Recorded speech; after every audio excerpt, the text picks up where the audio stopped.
नमस्कार। चलिए आज बात करते हैं एडजेक्टिव्स की। ये वो शब्द हैं जो इंग्लिश में आप कह सकते हैं एक तरह से जान डाल देते हैं, उसे और भी ज्यादा डिटेल्ड और एक्सप्रेसिव बनाते हैं। तो फिर देर किस बात की, शुरू करते हैं। अच्छा, क्या कभी ऐसा लगा है कि इंग्लिश के सेंटेंस कुछ अधूरे से लगते हैं, जैसे कोई चीज मिसिंग है? अगर ऐसा लगता है तो यकीन मानिए ये एक बहुत ही आम बात है। चलिए एक छोटा सा उदाहरण देखते हैं। ये सेंटेंस है, दिस इज अ कार। अब देखिए, ग्रामर के हिसाब से तो ये बिल्कुल सही है, इसमें कोई गलती नहीं है।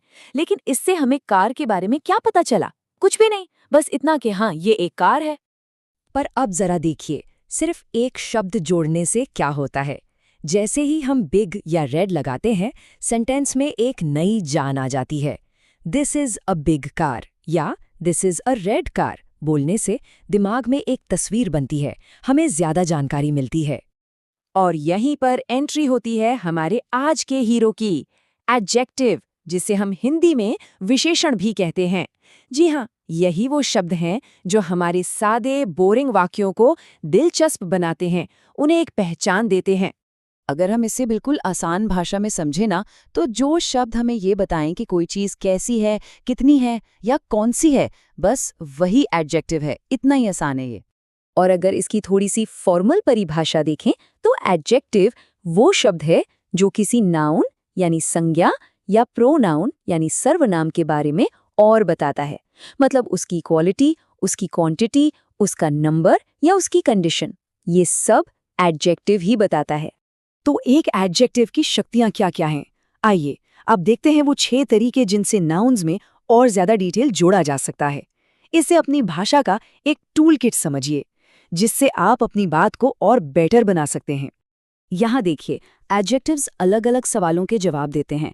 कुछ क्वालिटी बताते हैं, जैसे सवाल है कैसा लड़का, जवाब है अ गुड बॉय।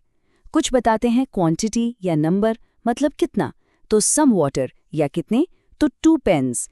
कुछ इशारा करते हैं, यानी दिस बुक, या फिर अधिकार बताते हैं, जैसे माई बैग।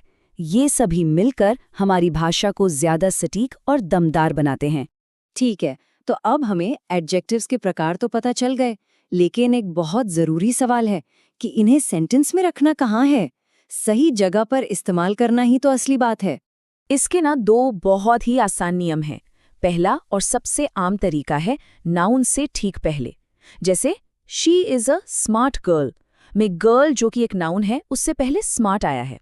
और दूसरा तरीका है वर्ब के बाद, खासकर इज, एम, आर जैसे वर्ब्स के साथ। जैसे ही इज हैप्पी, सिंपल। तो देखा, इन आसान से नियमों के साथ ही इंग्लिश को एक बिल्कुल नया रूप दिया जा सकता है। अब सिर्फ जानकारी ही नहीं, बल्कि भावनाएं और हर छोटी बड़ी डिटेल भी शेयर की जा सकती है। तो चलिए आज की मुख्य बातों को फटाफट से दोहरा लेते हैं। पहली बात, एडजेक्टिव्स नाउन्स और प्रोनाउंस को डिस्क्राइब करते हैं। दूसरी, ये वाक्यों में जरूरी डिटेल और क्लैरिटी लाते हैं। और सबसे जरूरी, इनके बिना हमारी बातें सच में बहुत फीकी लगती हैं। तो बस अब से ये याद रखना है कि इंग्लिश को साधारण नहीं, बल्कि स्मार्ट और एक्सप्रेसिव बनाना है। एडजेक्टिव्स का इस्तेमाल करते रहिए और अपनी भाषा को एक नई उड़ान दीजिए।